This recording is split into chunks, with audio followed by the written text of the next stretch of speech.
ಎಲ್ಲರಿಗೂ ನಮಸ್ಕಾರ. ಕೆಂಪ್ ಚಾಯ್‌ಗೆ ನಾನು ಛಾಯಾ ನಿಮ್ನೆಲ್ಲರೂ ವೆಲ್ಕಮ್ ಮಾಡ್ತಾ ಇದ್ದೀನಿ.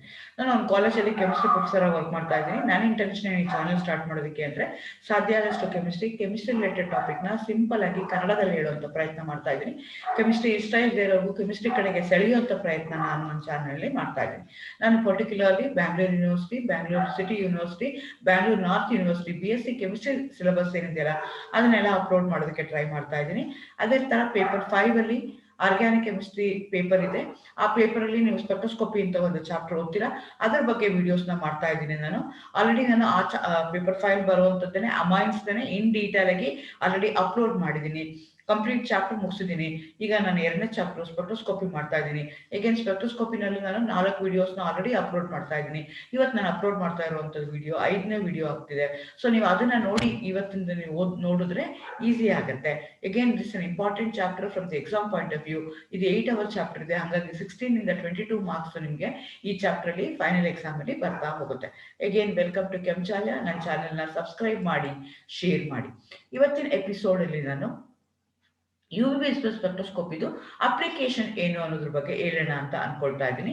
ಸೊ UV ವಿಸಿಬಲ್ ಸ್ಪೆಕ್ಟ್ರೋಸ್ಕೋಪಿ ಅಂದ್ರೆ ಏನು ಅಂತಂದ್ರೆ, when your molecule made to interact with UV visible radiation ಜೊತೆಗೆ ನೀವು ಮಾಲಿಕ್ಯೂಲ್ ನ ಇಂಟ್ರಾಕ್ಟ್ ಮಾಡಿದಾಗ how your molecule going to interact, how your molecule going to react with the amount of energy that has been absorb by that particular molecule. ಅದನ್ನ ನೋಡ್ತೀವಲ್ಲ, ಅದಕ್ಕೆ ನಾವೇನಂತ ಕರಿತೀವಿ UV visible spectroscopy ಅಂತ ಹೇಳ್ತೀವಿ. ಸೊ ನಾವು ಕೊಡುವಂತ ಎನರ್ಜಿ ಅಥವಾ ಮಾಲಿಕ್ಯೂಲ್ ಅಬ್ಸರ್ವ್ ಮಾಡ್ಕೊಳ್ಳೋ ಎಂತ energy is very high. therefore ನಿಮ್ಮ ಮಾಲಿಕ್ಯೂಲ್ ಏನಾಗುತ್ತೆ, there will be an electronic transition. Electrons will jump from lower energy level to higher energy level. That is the principle of UV visible spectroscopy. ಏಕೆನ್ ಅದು ಎಷ್ಟು energy ತಗೊಂಡಿರುತ್ತಲ್ಲ, depending upon the amount of energy, ಆ energy ಎಷ್ಟು ತಗೊಂಡಿರುತ್ತೆ ಅನ್ನೋದು depends upon the structure of the molecule. ನಿಮ್ಮ molecule ಅಲ್ಲಿ ಏನ್ ಸ್ಟ್ರಕ್ಚರ್ ಇದೆ, ಕಾಂಜುಗೇಷನ್ ಇದೆಯಾ, ಡಬಲ್ ಬಾಂಡ್ ಇದ್ರೆ ಎಷ್ಟು ಡಬಲ್ ಬಾಂಡ್ ಇದೆ, 3 ಡಬಲ್ ಬಾಂಡ್ ಇದೆಯಾ, 5 ಡಬಲ್ ಬಾಂಡ್ ಇದೆಯಾ, ಅದು cis molecule, trans molecule. So based on that ಅದ್ರಲ್ಲಿರುವಂತ ಸ್ಟ್ರಕ್ಚರ್ ಬೇಸ್ ಮೇಲೆ ಏನಾಗುತ್ತೆ, ಬೇರೆ ಬೇರೆ ಅಮೌಂಟ್ ಆಫ್ ಎನರ್ಜಿನ ಅಬ್ಸರ್ವ್ ಮಾಡ್ಕೊಳ್ತಾ ಹೋಗುತ್ತೆ. ಸೊ ಬೇರೆ ಬೇರೆ ಅಮೌಂಟ್ ಆಫ್ ಎನರ್ಜಿನ ಅಬ್ಸರ್ವ್ ಮಾಡ್ಕೊಳ್ಳುತ್ತೆ, ಹಂಗಾಗಿ ಎಕ್ಸೈಟೇಷನ್ ಲೆವೆಲ್ಗಳು ಏನಾಗ್ತಾ ಹೋಗುತ್ತೆ, ವೇರಿ ಆಗ್ತಾ ಹೋಗುತ್ತೆ. ಅದನ್ನ ಡೀಟೇಲ್ ಆಗಿ ತಿಳ್ಕೊಳ್ತೀವಲ್ಲ, that is the principle of UV visible spectroscopy. ಹಾಗಾದ್ರೆ ಇದು ಎಲ್ಲೆಲ್ಲಿ ಯೂಸ್ ಮಾಡ್ತೀವಿ, ಇದ್ರದ್ದು ಅಪ್ಲಿಕೇಶನ್ ಏನು, ಈಗ ಯಾವ್ದು ಕಾಂಪೌಂಡ್ ಅಲ್ಲಿ ಯಾವುದೋ ಒಂದು particular functional group, particular conjugation, particular double bond ಇದ್ರೆ ನನಗೆ ಈಸಿಯಾಗಿ ಕಂಡುಹಿಡಿಬಹುದಾ, ಅದು ಯಾವುದು ಅಂತ ಅದ್ರ ಬಗ್ಗೆ ಇವತ್ತು ನಾವು ತಿಳ್ಕೊಳ್ತಾ ಹೋಗೋಣ. Again welcome to Kenchaya. ನನ್ನ ಚಾನೆಲ್ನ ಸಬ್ಸ್ಕ್ರೈಬ್ ಮಾಡಿ. ಸೊ ಮೇನ್ ಥಿಂಗ್ ಏನು, UV ವಿಸಿಬಲ್ ಸ್ಪೆಕ್ಟ್ರೋಸ್ಕೋಪಿದು ಅಪ್ಲಿಕೇಶನ್ ಏನು ಅಂದ್ರೆ ಡಿಟೆಕ್ಷನ್ ಆಫ್ ಕಾಂಜುಗೇಷನ್. ಸೊ ನಿಮ್ಮ ಮಾಲಿಕ್ಯೂಲ್ ಅಲ್ಲಿ ಕಾಂಜುಗೇಷನ್ ಇದೆಯಾ, there may be varieties of conjugation, ಎಲ್ಲಾ ಕಾಂಜುಗೇಷನ್ ಇದೆಯಾ ಇಲ್ವಾ ಅಂತ ನಾನು ಈಸಿಯಾಗಿ ಐಡೆಂಟಿಫೈ ಮಾಡ್ಬೋದು. ಅಗೇನ್ ಅದು ಆರೋಮ್ಯಾಟಿಕ್ ರಿಂಗ್ ಇದೆಯಾ, terminal carbon atom double bond ಇದೆಯಾ, ಅಥವಾ ಅಡ್ಜಸೆಂಟ್ ಇದೆಯಾ, ಆ ಕಾಂಜುಗೇಷನ್ ಹೇಗಿದೆ ಅಂತ ನಾನು ಏನ್ ಮಾಡ್ಕೋಬಹುದು, ಐಡೆಂಟಿಫೈ ಮಾಡ್ಕೊಳ್ತಾ ಹೋಗ್ಬೋದು. ಎರಡನೇದು, I can easily distinguish between cis and trans isomer depending upon their lambda max. Actually ನಾವಿಲ್ಲಿ ಸ್ಪೆಕ್ಟ್ರೋಗ್ರಾಫ್ನ ಹಾಕ್ತಿವಿ, ಸ್ಪೆಕ್ಟ್ರೋ ಫೋಟೋಗ್ರಾಫ್ಸ್ ಅಂತ ಹೇಳ್ತಾರೆ. ಅದನ್ನ ಹೇಗೆ ಹಾಕ್ತಿವಿ ಅಂತಂದ್ರೆ, ಇಲ್ಲಿ wave length which is expressed in lambda Max ಅಂತ ಹೇಳ್ತೀವಿ, ನ್ಯಾನೋಮೀಟರ್ ಎಕ್ಸ್ಪ್ರೆಸ್ ಮಾಡಿರ್ತೀವಿ, ಈ ಕಡೆಗೆ ಅಬ್ಸಾರ್ಬೆನ್ಸ್ ಅಂತ ತಗೊಂಡಿರ್ತೀವಿ. ಸೊ ಲ್ಯಾಂಬ್ಡಾ ಮ್ಯಾಕ್ಸ್ ಏನಾಗ್ತಾ ಇದೆ ಅಂತಂದ್ರೆ will shift a longer wavelength, ಅಂತದಕ್ಕೆ ನಾವೇನಂತ ಕರಿತೀವಿ, ರೆಡ್ ಶಿಫ್ಟ್ ಅಂತ ಹೇಳ್ತೀವಿ. ನಿಮ್ಮ ಮಾಲಿಕ್ಯೂಲ್ ಅಲ್ಲಿ ಏನಾದ್ರು ಕಾಂಜುಗೇಷನ್ ಇತ್ತು ಅಂತಂದ್ರೆ ಅವಾಗ ಏನಾಗುತ್ತೆ, lambda Max will shift a longer wave length, shorter energy. So ಅಂತ ಹಂಗಾಗಿ ನನಗೆ ಈಸಿಯಾಗಿ ನನ್ನ ಮಾಲಿಕ್ಯೂಲ್ ಅಲ್ಲಿ ಕಾಂಜುಗೇಷನ್ ಇದೆಯಾ ಇಲ್ವಾ ಅಂತ ನಾನು ಚೆಕ್ ಮಾಡ್ಕೋಬಹುದು. ಸೊ ಕಾಂಜುಗೇಷನ್ ಇದ್ರೆ ಏನಾಗುತ್ತೆ ಅಂದ್ರೆ, ನಿಮ್ಮ ಮಾಲಿಕ್ಯೂಲ್ ಏನ್ ಮಾಡುತ್ತೆ, ಎನರ್ಜಿನ ತಗೊಳುತ್ತೆ. ತಗೊಂಡ್ಮೇಲೆ ಏನಾಗುತ್ತೆ ಅಂತಂದ್ರೆ, it excite from lower energy level to higher energy level. So ಆವಾಗ ಏನಾಗುತ್ತೆ ಅಂದ್ರೆ, ಲ್ಯಾಂಬ್ಡಾ ಮ್ಯಾಕ್ಸ್ ಏನಿರ್ಬೋದು ಅಥವಾ ವೇವ್ ಲೆಂತ್ ಏನಿದೆಯಲ್ಲ, ಇಟ್ ವಿಲ್ ಲಾಂಗರ್ ವೇವ್ ಲೆಂತ್ಗೆ ಶಿಫ್ಟ್ ಆಗುತ್ತೆ. ಅದಕ್ಕೆ ನಾವೇನಂತ ಕರಿತೀವಿ ಅಂತಂದ್ರೆ effect of conjugation by the UV visible spectra ಅಂತ ಹೇಳ್ತೀವಿ. ಸೊ ನಂಬರ್ ಆಫ್ ಕಾಂಜುಗೇಷನ್ ಜಾಸ್ತಿ ಆಗ್ತಾ ಹೋದಂಗೆನೆ ಆ ಲ್ಯಾಂಬ್ಡಾ ಮ್ಯಾಕ್ಸ್ ಏನಾಗ್ತಾ ಹೋಗುತ್ತೆ, ಜಾಸ್ತಿ ಆಗ್ತಾ ಹೋಗುತ್ತೆ. ಆ ಲ್ಯಾಂಬ್ಡಾ ಮ್ಯಾಕ್ಸ್ ಏನಾದ್ರು ವಿಸಿಬಲ್ ರೀಜನ್ ಅಲ್ಲಿ ಬರ್ತಾ ಇದೆ ಅಂದ್ರೆ ಅವಾಗ ನನ್ನ ಕಾಂಪೌಂಡ್ ಏನಾಗ್ತಾ ಹೋಗುತ್ತೆ, ಕಲರ್ ಆಗ್ತಾ ಹೋಗುತ್ತೆ. ಸೊ ಇಲ್ಲಿ ಏನಾಗುತ್ತೆ ಆಕ್ಚುಲಿ ಅಂತಂದ್ರೆ, ನಾನು ಇಟಲಿನ ತಗೊಂಡಿದ್ದೀನಿ, ಬ್ಯೂಟಾಡೈನ ತಗೊಂಡಿದ್ದೀನಿ. ಇಟಲಿನಲ್ಲಿ ಏನಾಗ್ತಿದೆ, ಒಂದೇ ಒಂದು ಡಬಲ್ ಬಾಂಡ್ ಇದೆ. ಡೈನಲ್ಲಿ ಏನಾಗ್ತಾ ಇದೆ, ಡೈಇನ್ ಅಂತ ಹೇಳ್ತಾ ಇದೆ, 2 ಡಬಲ್ ಬಾಂಡ್ಸ್ ಇದೆ. ಆ ತರ ಟ್ರೈಇನ್ ಅಂತಂದ್ರೆ 3 ಡಬಲ್ ಬಾಂಡ್ ಇದೆ. ಆಕ್ಟಾ ಟೆಟ್ರೈನ್ ಇದೆ ಅಂತಂದ್ರೆ 4 ಡಬಲ್ ಬಾಂಡ್ ಇದೆ. As a number of double bond increase ಆಗ್ತಾ ಹೋದಂಗೆ, as a number of conjugation increase ಆಗ್ತಾ ಹೋದಂಗೆ, energy energy to jump from low energy level to high energy level ಏನಾಗ್ತಾ ಹೋಗುತ್ತೆ, ಕಡಿಮೆ ಆಗ್ತಾ ಹೋಗುತ್ತೆ. ಎನರ್ಜಿ ಕಡಿಮೆ ಆಯ್ತು ಅಂತಂದ್ರೆ ಲಾಂಗರ್ ವೇವ್ ಲೆಂತ್ಗೆ ಅದು ಮೂವ್ ಆಗ್ತಾ ಹೋಗುತ್ತೆ. ಇದಕ್ಕೆ ನಾವೇನಂತ ಕರಿತೀವಿ, ರೆಡ್ ಶಿಫ್ಟ್ ಅಂತ ಕರಿತೀವಿ, ಇಲ್ಲಾಂದ್ರೆ ಬ್ಲಾಥೋಕೋಮಿಕ್ ಶಿಫ್ಟ್ ಅಂತ ಹೇಳ್ತೀವಿ. ಸೊ ನಿಮ್ ಮಾಲಿಕ್ಯೂಲ್ ಅಲ್ಲಿ ಕಾಂಜುಗೇಷನ್ ಇತ್ತು ಅಂತಂದ್ರೆ lambda Max will shift a longer wave length. Energy ಏನಾಗ್ತಾ ಹೋಗುತ್ತೆ, ಎನರ್ಜಿ ಗ್ಯಾಪ್ ಏನಾಗ್ತಾ ಹೋಗುತ್ತೆ, ಡಿಕ್ರೀಸ್ ಆಗ್ತಾ ಹೋಗುತ್ತೆ. ಹಂಗಾಗಿ ನನಗೆ based on the lambda max values ನನ್ನ ಮಾಲಿಕ್ಯೂಲ್ ಅಲ್ಲಿ ಕಾಂಜುಗೇಷನ್ ಇದೆಯಾ ಇಲ್ವಾ ಅಂತ ನಾನು ಏನ್ ಮಾಡ್ಕೋಬಹುದು, ಚೆಕ್ ಮಾಡ್ಕೊಳ್ತಾ ಹೋಗ್ಬೋದು. ಆ ತರ ಇಥಿಲಿನ್ ತಗೊಂಡ್ರೆ ಇಥಿಲಿನ್ಗೆ ಎಷ್ಟು ಡಬಲ್ ಬಾಂಡ್ ಇದೆ, ಒಂದೇ ಒಂದು ಡಬಲ್ ಬಾಂಡ್ ಇದೆ, ಹಾಗಾಗಿ ಅದು ಕಲರ್ಲೆಸ್ ಇದೆ. It going to exhibit the lambda max of 171 nanometre. ಆ ತರ ಬ್ಯೂಟಾಡೈನ್ ತಗೊಂಡ್ರೆ 2 ಡಬಲ್ ಬಾಂಡ್ ಇದೆ, ಹಾಗಾಗಿ ಅದು ಯಾವ ಕಲರ್ ಇರುತ್ತೆ, ಯೆಲ್ಲೋ ಕಲರ್ ಇರುತ್ತೆ. ಅಂಡ್ ಲ್ಯಾಂಬ್ಡಾ ಮ್ಯಾಕ್ಸ್ ಏನಾಗುತ್ತೆ, because of the conjugation, because of one more double bond extra ಇರೋದಕ್ಕೋಸ್ಕರ ಲ್ಯಾಂಬ್ಡಾ ಮ್ಯಾಕ್ಸ್ ಏನಾಗುತ್ತೆ 271ಗೆ ಮೂವ್ ಆಗುತ್ತೆ. ಎನರ್ಜಿ ಕಡಿಮೆ ಆಗುತ್ತೆ, ಲ್ಯಾಂಬ್ಡಾ ಮ್ಯಾಕ್ಸ್ ಏನಾಗುತ್ತೆ ಜಾಸ್ತಿ ಆಗ್ತಾ ಹೋಗುತ್ತೆ. ಹಾಗಾಗಿ ಬ್ಯೂಟಾಡೈನ್ ಏನಾಗುತ್ತೆ ಎಲ್ಲೋ ಇನ್ ಕಲರ್ ಇರುತ್ತೆ. ಆಯ್ತಲ್ಲ, ನಾನು ಏನ್ ಮಾಡಿದೀನಿ, ಆ ಸ್ಟೋನ್ ನ ತಗೊಂಡಿದ್ದೀನಿ which going to have C double bond O ಇದೆ. ಲ್ಯಾಂಬ್ಡಾ ಮ್ಯಾಕ್ಸ್ ಎಷ್ಟು ಬರ್ತಾ ಇದೆ, 279 ನ್ಯಾನೋಮೀಟರ್ ಬರ್ತಾ ಇದೆ. ಅದೇ ತರ ಕ್ಲುಟನಾಲ್ಡಿಹೈಡ್ ನ ತಗೊಳ್ತಾ ಇದ್ದೀನಿ, ಅಲ್ಲಿ ಲ್ಯಾಂಬ್ಡಾ ಮ್ಯಾಕ್ಸ್ ಎಷ್ಟಕ್ಕೆ ಬರ್ತಾ ಇದೆ, 290 ನ್ಯಾನೋಮೀಟರ್ ಬರ್ತಾ ಇದೆ. ಸೊ ಡಿಫ್ರೆನ್ಸ್ ಏನು ಅಂದ್ರೆ ಎರಡರ ಕಡೆನೂ ಫಂಕ್ಷನಲ್ ಗ್ರೂಪ್ ಸೇಮ್ ಇದೆ, ಆದ್ರೆ ಒನ್ ಕೇಸ್ ಅಲ್ಲಿ ಏನಾಗ್ತದೆ, ಫಂಕ್ಷನಲ್ ಗ್ರೂಪ್ಗೆ ನಾನು ಒಂದು ಬಾಂಡ್ ನ ಕಾಂಜುಗೇಷನ್ ಆಡ್ ಮಾಡಿದೀನಿ. ಕಾಂಜುಗೇಷನ್ ಆಡ್ ಮಾಡ್ತೀವಿ ಅಂದ ತಕ್ಷಣ ಲ್ಯಾಂಬ್ಡಾ ಮ್ಯಾಕ್ಸ್ ಏನಾಗ್ತಾ ಹೋಗುತ್ತೆ, ಜಾಸ್ತಿ ಆಗ್ತಾ ಹೋಗುತ್ತೆ, ಎನರ್ಜಿ ಏನಾಗ್ತಾ ಹೋಗುತ್ತೆ, ಕಡಿಮೆ ಆಗ್ತಾ ಹೋಗುತ್ತೆ. Thereby I can easily identify ನನ್ನ ಮಾಲಿಕ್ಯೂಲ್ ಅಲ್ಲಿ depending upon the lambda max value. So double bond ಇದೆಯಾ, ಕಾಂಜುಗೇಷನ್ ಇದೆಯಾ, ಇದು ಆಲ್ಫಾ ಬೀಟಾ ಅನ್ಸ್ಯಾಚುರೇಟೆಡ್ ಕಾಂಪೌಂಡ್ ಇಲ್ವಾ ಅಂತ ನಾನು ಚೆಕ್ ಮಾಡ್ಕೋಬಹುದು. ಆಯ್ತಲ್ಲ, ನೀವು ಲೈಕೋಪಿನ್ ತಗೊಳ್ಳೋಣ, which as a molecular formula C40H56 ಇದೆ. ಆಲಿಸೈಕ್ಲಿಕ್ ಓಪನ್ ಚೈನ್ ಪಾಲಿಯೀನ್ ಅಂತ ಕರಿತೀವಿ. ಅದರಲ್ಲಿ 13 ಡಬಲ್ ಬಾಂಡ್ಸ್ ಇದೆ, ಕಾಂಜುಗೇಟೆಡ್ ಬಾಂಡ್ಸ್ ಇದೆ. ಹಂಗಾಗಿ ಅದು ಆರೆಂಜ್ ಕಲರ್ ಇರುತ್ತೆ. ಲ್ಯಾಂಬ್ಡಾ ಮ್ಯಾಕ್ಸ್ ಎಷ್ಟು ಬರುತ್ತೆ ಅಂದ್ರೆ 474 ನ್ಯಾನೋಮೀಟರ್ ಬರ್ತಾ ಇದೆ. As a number of conjugation ಜಾಸ್ತಿ ಹೋದಂಗೆ ಲ್ಯಾಂಬ್ಡಾ ಮ್ಯಾಕ್ಸ್ ಏನಾಗ್ತಾ ಹೋಗುತ್ತೆ, ಜಾಸ್ತಿ ಆಗ್ತಾ ಹೋಗುತ್ತೆ. ಲ್ಯಾಂಬ್ಡಾ ಮ್ಯಾಕ್ಸ್ ಏನಾದ್ರು ವಿಸಿಬಲ್ ರೀಜನ್ ಅಲ್ಲಿ ಬೀಳ್ತಾ ಇದೆ ಅಂತಂದ್ರೆ ಅವಾಗ ನಿಮ್ಮ ಮಾಲಿಕ್ಯೂಲ್ ಏನಾಗ್ತಾ ಹೋಗುತ್ತೆ, ಕಲರ್ಡ್ ಆಗ್ತಾ ಹೋಗುತ್ತೆ. ಸೊ ಅದೇ ತರ ಈಗ ಲೈಕೋಪಿನ್ ಏನಿದೆಯಲ್ಲ, ಅದು ಟೊಮ್ಯಾಟೊನಲ್ಲಿ ಇರುತ್ತೆ, which can be use us A drug for cancer ಅಂತ ಹೇಳ್ತಾರೆ.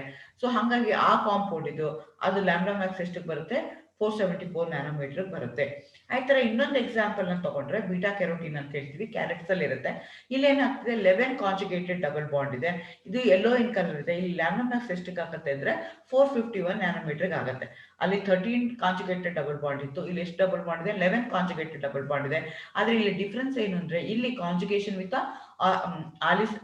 ಸೈಕ್ಲಿಕ್ ಕಾಂಪೌಂಡ್ ಜೊತೆಗೆ ಆಲಿಸೈಕ್ಲಿಕ್ ಕಾಂಪೌಂಡ್ ಜೊತೆಗೆ ಅದೇನಾಗ್ತಿದೆ, ಡಬಲ್ ಬಾಂಡ್ ಇದೆ, ಕಾಂಜುಗೇಷನ್ ಇದೆ. ಹಂಗಾಗಿ ಲ್ಯಾಂಬ್ಡಾ ಮ್ಯಾಕ್ಸ್ ಏನಾಗ್ತಾ ಇದೆ, ವೇರಿ ಆಗ್ತಾ ಇದೆ. ಎರಡು ಕಡೆಗೂ ಏನಾಗ್ತಾ ಇದೆ, ನಂಬರ್ ಆಫ್ ಡಬಲ್ ಬಾಂಡ್ಸ್ ಜಾಸ್ತಿ ಆಗ್ತಾ ಇದೆ. ಒನ್ ಕೇಸಲ್ಲಿ ಬರೀ ಆಲಿಫಾಟಿಕ್ ಇದೆ, ಇನ್ನೊಂದು ಕೇಸಲ್ಲಿ ಏನಾಗ್ತಾ ಇದೆ, ಸೈಕ್ಲಿಕ್ ಕಾಂಪೌಂಡ್ ಇದೆ. ಹಂಗಾಗಿ ಲ್ಯಾಂಬ್ಡಾ ಮ್ಯಾಕ್ಸ್ ಏನಾಗ್ತಾ ಇದೆ, ವೇರಿ ಆಗ್ತಾ ಇದೆ. So based on the value of the lambda max value base ಮೇಲೆ ನಾನು ಏನ್ ಹೇಳ್ತಾ ಹೋಗ್ಬೋದು, ಯಾವ ತರ ಸ್ಟ್ರಕ್ಚರ್ ಇದೆ, ಯಾವ ತರ ಕಾಂಜುಗೇಷನ್ ಇದೆ, ಯಾವ ತರ ಡಬಲ್ ಬಾಂಡ್ ಇದೆ, ಅದನ್ನ ನಾನು ಐಡೆಂಟಿಫೈ ಮಾಡ್ಕೋಬಹುದು. ಸೊ ಬ್ಯೂಟಾಡೈನ್ ತಗೊಳ್ತೀವಿ, ಅದು ಸಿಸ್ ಫಾರ್ಮ್ ಅಲ್ಲಿ ಇದ್ದಾಗ 217 ತಗೊಳ್ತಾ ಇದೆ, ಟ್ರಾನ್ಸ್ಫಾರ್ಮ್ ಅಲ್ಲಿ ಇದ್ದಾಗ ಅದು ಎಷ್ಟಾಗ್ತಿದೆ, 253 ನ್ಯಾನೋಮೀಟರ್ ಆಗ್ತಾ ಇದೆ. ಅದೇ ತರ ನಾನು ಏನ್ ಮಾಡ್ತಾ ಇದ್ದೀನಿ, ಬ್ಯೂಟೇನ ತಗೊಳ್ತಾ ಇದ್ದೀನಿ, ಮಿಥೈಲ್ ಬ್ಯೂಟೇನ ತಗೊಳ್ತಾ ಇದ್ದೀನಿ, ಅವಾಗ 220 ಬರ್ತಾ ಇದೆ. ಅದೇ ತರ ನಿಮ್ಗೆ ಬ್ಯೂಟಿನ ತಗೊಂಡ್ರೆ ಸೊ ಅಲ್ಲೂ ಏನಾಗ್ತಿದೆ, 277 ಬರ್ತಾ ಇದೆ. ಆರೋಮ್ಯಾಟಿಕ್ ಬೆನ್ಸಿನ್ ರಿಂಗ್ ನ ತಗೊಂಡ್ರೆ 256 ಬರ್ತಾ ಇದೆ. ಅದೇ ತರ ಟ್ರೈನ್ ತಗೊಂಡ್ರೆ, ಟ್ರೈನ್ ತಗೊಂಡ್ರೆ ಅವಾಗ ನಮ್ಗೆ ಇಷ್ಟ ಆಗ್ತಿದೆ, 263 ನ್ಯಾನೋಮೀಟರ್ ಬರ್ತಾ ಇದೆ. ಅದು ಡಬಲ್ ಬಾಂಡ್ ಯಾವ ತರ ಇದೆ, ಡಬಲ್ ಬಾಂಡ್ ಆ ಬೇಸ್ ಮೇಲೆ ನಿಮ್ಗೆ ಲ್ಯಾಂಬ್ಡಾ ಮ್ಯಾಕ್ಸ್ ಬೇರೆ ಬೇರೆ ಬರ್ತಾ ಹೋಗುತ್ತೆ. ಲ್ಯಾಂಬ್ಡಾ ಮ್ಯಾಕ್ಸ್ ಬೇರೆ ಬೇರೆ ಆದಾಗ ನೀವೇನ್ ಮಾಡ್ತಾ ಹೋಗ್ತೀರಾ, ಮಾಲಿಕ್ಯೂಲ್ ಯಾವುದು ಅಂತ ಈಸಿಯಾಗಿ ಐಡೆಂಟಿಫೈ ಮಾಡ್ಕೋಬಹುದು. ಅದೇ ತರ ಎರಡು ಎಕ್ಸಾಂಪಲ್ ತಗೊಳ್ಳೋದಾದ್ರೆ ಅಸಿಟೋನು ಮತ್ತೆ methyl vinyl ketone.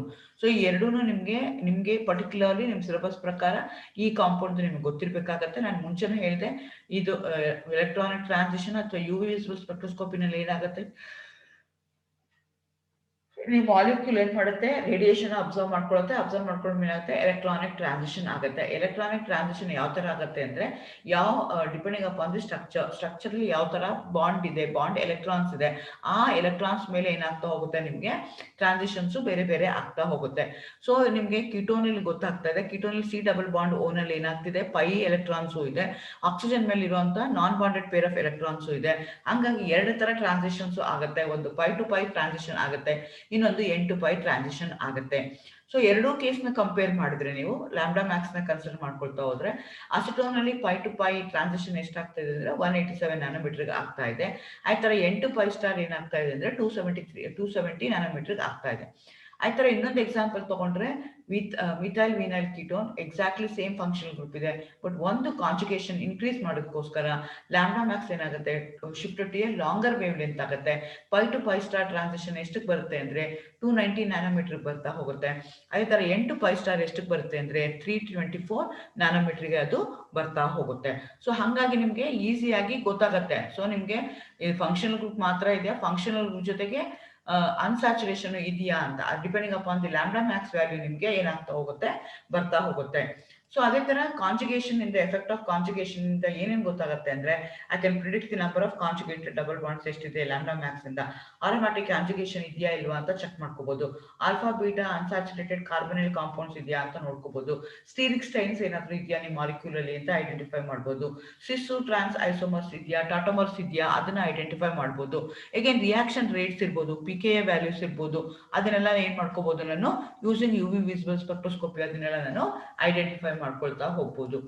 Another important application of UV visible spectroscopy ಅಂದ್ರೆ ಡಿಟೆಕ್ಷನ್ ಆಫ್ ಐಸೋಮರ್ಸ್. ಈ ಐಸೋಮರ್ಸ್ ನಾನು ಏನ್ ಮಾಡ್ಕೋಬಹುದು, ಡಿಟೆಕ್ಟ್ ಮಾಡಬಹುದು. ಸಿಸ್ ಫಾರ್ಮ್ ಇದೆಯಾ, ಅದು ಟ್ರಾನ್ಸ್ ಫಾರ್ಮ್ ಇದೆಯಾ ಅಂತ. ಯೂಶಲಿ ನಾವು ಕೆಮಿಕಲ್ ಮೆಥಡ್ ಮಾಡ್ತೀವಿ, ಅಂದ್ರೆ ಫಿಸಿಕಲ್ ಮೆಥಡ್ ಮಾಡಿ ಐಡೆಂಟಿಫೈ ಮಾಡ್ತಾ ಇದ್ವಿ. Even using spectroscopic technique I can easily identify the isomers. ಈಗ ನಾನು ಇಲ್ಲಿ ಸ್ಟಿಲ್ ಬಿನ್ ತಗೊಳ್ತಾ ಇದ್ದೀವಿ, ಒಂದು ಟ್ರಾನ್ಸ್ ಫಾರ್ಮ್ ಇದೆ, ಇನ್ನೊಂದು ಸಿಸ್ ಫಾರ್ಮ್ ಇದೆ. ಸೊ ಟ್ರಾನ್ಸ್ ಫಾರ್ಮ್ ಏನಿದೆಯಲ್ಲ, ಅದರದ್ದು ಲ್ಯಾಂಬ್ಡಾ ಮ್ಯಾಕ್ಸ್ ಏನಾಗ್ತಾ ಹೋಗುತ್ತೆ, ಜಾಸ್ತಿ ಆಗ್ತಾ ಹೋಗುತ್ತೆ compare to that of the cis form. So ಅದ್ರದ್ದು ಎರಡರದ್ದು ಸಿಸ್ಸು ಮತ್ತೆ ಟ್ರಾನ್ಸ್ ಲ್ಯಾಂಬ್ಡಾ ಮ್ಯಾಕ್ಸ್ ತಗೊಂಡ್ರೆ, ಯಾವ್ದು ಲ್ಯಾಂಬ್ಡಾ ಮ್ಯಾಕ್ಸ್ ಜಾಸ್ತಿ ಇದೆಯಲ್ಲ ಅದನ್ನ ಟ್ರಾನ್ಸ್ ಅಂತ ಹೇಳ್ತೀವಿ, ಯಾವ್ದು ಕಡಿಮೆ ಇದೆಯಲ್ಲ ಅದನ್ನ ನಾನು ಏನಂತ ಕರಿತೀನಿ, ಸಿಸ್ ಐಸೋಮರ್ ಅಂತ ಕರಿತೀನಿ. ಸೊ ಈ ರೀತಿಯಾಗಿ ನಾನು ಕೊಟ್ಟಿರುವಂತ ಮಾಲಿಕ್ಯೂಲ್ ಸಿಸ್ ಐಸೋಮರ, ಟ್ರಾನ್ಸ್ ಐಸೋಮರ ಅಂತ ನಾನು ಐಡೆಂಟಿಫೈ ಮಾಡಬಹುದು. Conjugation, what type of conjugation my molecule going to have ಅನ್ನೋದನ್ನ ನಾನು ಐಡೆಂಟಿಫೈ ಮಾಡಬಹುದು. So these are the application of UV visible spectroscopy. ಹೇಗೇನ್ ಅದು ಆಕ್ಸೋಕ್ರೋಮ್ ಇದೆಯಾ, ಅದೇ ತರ ಕ್ರೋಮೋಫೋರ್ ಇದೆಯಾ, ಆ ಬೇಸಿಸ್ ಮೇಲೂ ಏನಾಗ್ತಾ ಹೋಗುತ್ತೆ, ಅದು ಎನರ್ಜಿ ಅಬ್ಸರ್ವ್ ಮಾಡ್ಕೊಳ್ಳೋದು ಬೇರೆ ಆಗ್ತಾ ಹೋಗುತ್ತೆ, ಎಲೆಕ್ಟ್ರಾನಿಕ್ ಟ್ರಾನ್ಸಿಷನ್ಸ್ ಏನಾಗ್ತಾ ಹೋಗುತ್ತೆ, ಬೇರೆ ಆಗ್ತಾ ಹೋಗುತ್ತೆ. ಸೊ ಈ ರೀತಿಯಾಗಿ these are the application of UV visible spectroscopy. ಎರಡು ಅಪ್ಲಿಕೇಶನ್ ಇದೆ, ಒಂದು ಅಮೌಂಟ್ ಕಾಂಜುಗೇಷನ್ ಇದೆಯಾ ಇಲ್ವಾ,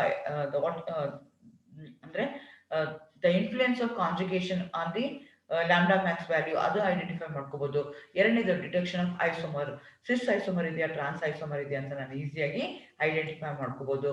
ಇದು ಯುವಿ ವಿಸಿಬಲ್ ಸ್ಪೆಕ್ಟ್ರೋಸ್ಕೋಪಿದು ಅಪ್ಲಿಕೇಶನ್. ಇದನ್ನ ನಿಮ್ಗೆ ಯಾವುದೋ ಒಂದು ಮಾಲಿಕ್ಯೂಲ್ ಕೊಟ್ಬಿಟ್ಟು ಅದ್ರಲ್ಲಿ ಎಷ್ಟು ಯಾವ ಟೈಪ್ ಆಫ್ ಟ್ರಾನ್ಸಿಷನ್ ಆಗ್ತಿದೆ ಅಂತ ಕೇಳ್ಬೋದು, ಕ್ವಶನ್ 2 ಮಾರ್ಕ್ಸ್ ಕ್ವಶನ್. ಅದೇ ತರ UV what is the effect of conjugation on UV visible spectra ಅಂತ 4 ಮಾರ್ಕ್ಸ್ ಕ್ವಶನ್ ಕೇಳ್ಬೋದು. ಸೊ ನೀವು ಅಟ್ಲೀಸ್ಟ್ ಒಂದ್ ಎರಡಾದ್ರೂ ವ್ಯಾಲ್ಯೂಸ್ ಲ್ಯಾಂಬ್ಡಾ ಮ್ಯಾಕ್ಸ್ ವ್ಯಾಲ್ಯೂಸ್ ನೆನ್ಪಿಟ್ಕೊಂಡು ಅಲ್ಲಿ ನೀವು ರೀಪ್ರೊಡ್ಯೂಸ್ ಮಾಡ್ಬೇಕಾಗತ್ತೆ. All the best, thank you.